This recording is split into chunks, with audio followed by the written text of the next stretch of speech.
Imagine a situation, maybe a really tense one, where lives are quite literally on the line. And people, the professionals, sworn to protect you, well, maybe they haven't been properly trained for the actual threats they're facing right now, today. Now think a bit deeper. Why might that be? The answer might surprise you. It's maybe not what you'd first think. Today, we're taking a deep dive into something absolutely critical, but often overlooked in public safety. We're looking at the quality, the real fundamental quality of the people doing the training. We're unpacking an article, Failing Instructors Are Failing Public Safety. It's by Herfel, a distinguished firearms instructor, competitive shooter, 30-year career, published by Valortech. They're a pretty big voice in tactical training, public safety commentary. And let me tell you, Herfel offers an unflinching critique. Doesn't hold back. So our mission here in this deep dive is to really try and understand why these public safety training programs might be falling short, consistently short. What's the real cost, the real world cost of what the article calls comfortable training? And what does it actually mean for an instructor to be a standard bearer, a real leader in today's, incredibly dynamic threat landscape? This isn't just for the professionals, the folks in uniform. It's about community safety. It's about you. Okay, so let's get into it. Herfel kicks things off with a really stark claim, pretty provocative right from the start. He says most training programs aren't really designed around what officers need to be effective, to be safe out there. Instead, they're kind of limited, constrained by what the instructors themselves are currently capable of doing. What do you think the deepest implication of that is? I mean, for the officers actually on the street. Well, it's fascinating, isn't it? And frankly, quite alarming. The immediate systemic implication is huge. If your training standards are fundamentally capped, limited by the instructor's own abilities, then hitting higher, more relevant standards, it's impossible by definition. So the training just cannot reflect the actual evolving threats professionals face. We're talking active shooters, complex use of force situations, ambushes. The article mentions these things. Now, if the people leading the training, if they've been, let's say, out of the game for years, maybe a decade, just kind of coasting without serious, rigorous professional development, how relevant can that training be? How current? How genuinely life-saving when things really hit the fan? It points to a profound disconnect. It's a fundamental misalignment right from the get-go, isn't it? The core message seems crystal clear. Training is only as relevant, only as good as the people delivering it. And if those people aren't keeping pace, if they're okay with that complacency, it's not just standing still, it's actually dragging the whole profession backward. It creates this widening gap, Yeah. between what people think they're ready for and what the real world actually demands. Exactly. And that gap, that space between what's taught and what's truly needed, that's where public safety can break down. If the instructors, the supposed experts, aren't actively mastering the latest threats, the best techniques, the current legal standards, they just cannot adequately prepare the people who protect us. It's not just about old tactics. It's a failure to evolve. Think about it. New challenges pop up constantly. Tech, adversaries, tactics. If the trainers aren't on the cutting edge of that, their students are starting at a disadvantage. A big one. Which kind of leads us to a really uncomfortable point the article makes pretty forcefully. Herfel argues the title instructor itself has been, cheapened over time. It suggests that somewhere along the way, we started mixing up seniority, time served, with actual provable competency. It's not just about having experience from 15 years back, right? Or wearing a certain color shirt, or just telling war stories on a stage. It's got to be more. But isn't there maybe also a kind of systemic pressure against this kind of evolution? Things like budgets or just how we've always done it thinking, maybe even liability worries. Does the article touch on that wider context? That's a really important point. Yeah. While Herfel definitely puts the focus on individual accountability, the whole critique of comfortable training absolutely points to an environment where those broader pressures can thrive. Sure, budget cuts might mean less money for top-tier instructor training. Tradition, oh yeah, that's a powerful force. We've always done it this way. And liability, surprisingly, can sometimes push training towards the lowest common denominator. Agencies might avoid realistic high-stress drills because they're worried about injuries or lawsuits. But Herfel is pretty blunt here. An instructor should be the standard bearer. They embody the highest skills, the ideals, not just someone checking a box. They shouldn't be the weakest link hiding behind old stories. And the article gives clear, actionable benchmarks, practical stuff, not just theory. Current skills. Like an instructor, regardless of how long they've been doing it, needs to be able to pass a physical test. No excuses. Qualify with weapons at a higher level than students, not just the minimum pass. Be able to physically control someone non-compliant, not just lecture about it. And maybe most importantly, explain and justify use of force decisions under today's legal microscope, not the rules from the 90s. Wow. That's a really specific, demanding list. It hammers home that idea, doesn't it? Competency isn't inherited, it's not permanent, it's earned, it's maintained, it's sharpened every week, every day. It's an active thing, a constant pursuit, not a plaque on the wall. And the warning is stark. Stop evolving, and you become a liability to the Yeah. agency, the students, and yeah, the public. It makes you wonder, how often do we really see that continuous self-assessment, that drive to improve among instructors? hmm Probably not often enough. And that's exactly Herfel's point, right? The second an instructor stops pushing their own limits, stops learning the latest, stops demanding the best from themselves, they risk becoming obsolete. And in this line of work, where stakes are life and death, well, obsolescence can be tragic. It's about leading by example, showing the highest proficiency, the deepest knowledge. That's what inspires people. That's what prepares them properly.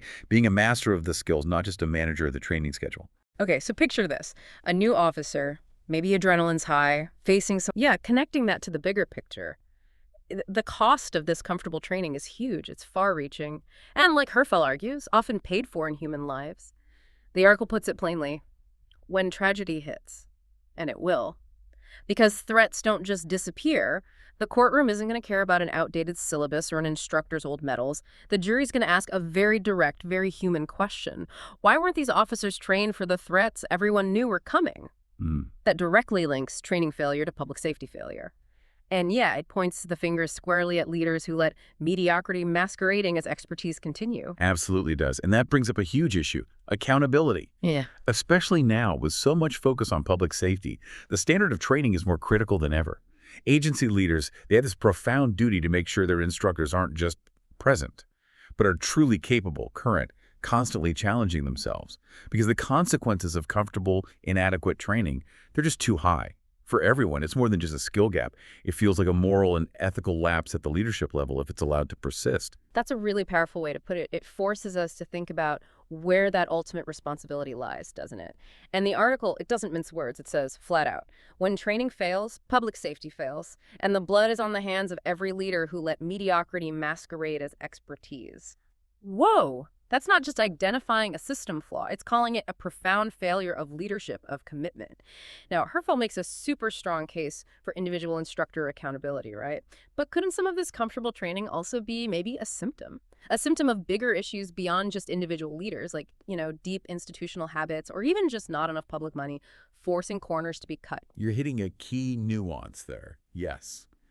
While individual trainers and their direct supervisors have serious responsibility, it's true that things like institutional inertia, bureaucracy, and, yeah, budget realities can create an environment where comfortable training is just easier. It's the path of least resistance. Agencies might go for cheaper, maybe less intense programs. They might hesitate to invest in the continuous high-level training instructors really need to stay sharp. But Herschel's point, I think, is that even with those constraints, a real leader, a truly credible instructor, finds a way. They uphold standards. They push back against the status quo. They prioritize competence over comfort. The article doesn't let leaders off the hook for fighting for resources or pushing for cultural change, even if it's uphill. It's about making deliberate choices to demand excellence, no matter the obstacles. And Herfel doesn't just point out the problem, he issues this direct personal challenge, cuts right to the bone of credibility for every instructor. He asks, can I still do everything I demand of my students? And then, maybe even sharper, am I leading from the front or am I hiding behind nostalgia and old badges? Those are not easy questions. They force a really uncomfortable look in the mirror. And if the answers make an instructor feel uncomfortable, the article says, good, it should. That discomfort, it's not weakness. It's a signal, a vital sign. It tells you either you need to step up, meet the standards you set for others, or honestly get out of the way. Let someone who can lead take over. It's not about ego. It's about effectiveness. It's about student survival, ultimately. The final word in the piece is powerful, direct. Stop being comfortable. Start being credible. It really lands that personal responsibility hard, doesn't it? It's inherent in taking on that critical role. Yeah, it's not just a friendly suggestion for getting better. It's framed as a fundamental demand. The profession, and by extension, all of us in the community, we deserve way more than just mediocrity dressed up as experience. We deserve instructors who just ooze credibility, who set the bar so high that students have no choice but to strive, to rise to meet it. And that means actively stopping the protection of fragile egos, right? Halting the promotion of instructors who aren't cutting it, even if that means tough talks and unpopular choices. It's about making those hard decisions for the greater good, for public safety. Precisely. And the ultimate goal, the final warning from the article, it could be clearer, could it? If you want officers who can fight, survive, and protect, you need instructors who can still do all three better than anyone else on the line. Anything less is negligence, and negligence kills. Wow, that should echo with everyone in public safety, from the rookie to the chief. It boils the whole argument down to an undeniable, frankly terrifying truth. It really highlights that leadership isn't just managing budgets and schedules. It's about cultivating, demanding this culture of absolute competence, especially from the trainers. So wrapping this up, what have we really taken away from this deep dive? We've seen how the bedrock of public safety, the quality of the training, it rests entirely on the instructor's ongoing competence, their relentless relevance. When that chain breaks, when just having been around longer trumps provable skill, the results aren't just theoretical, not just lines on a report. They hit public safety directly, they impact community trust, and ultimately, they impact human lives. It's a straight line, really, from the instructor in the range or in the classroom to the officer doing their job on the street. Indeed. This whole analysis really underscores how vital it is to build a culture of constant learning, rigorous adaptation, not just for the students, but maybe especially for the teachers. The instructor isn't just passing down information or running drills. They are the living embodiment of the high standards the job demands. Their skill is the standard. And for you listening in, our engaged learner, this deep dive hopefully shows that understanding this often hidden infrastructure of professional training, it's absolutely crucial. It goes way beyond just certificates or hours logged. It's about a tough, continuous, often uncomfortable push for excellence from the people who prepare our protectors.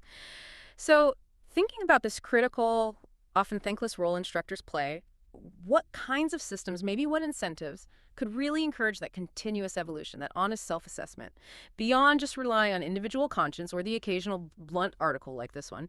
And maybe what role do we have? As citizens who are aware now, what role do we play in recognizing and perhaps demanding this essential standard of excellence from those who get our public safety professionals ready for the immense challenges they face every single day?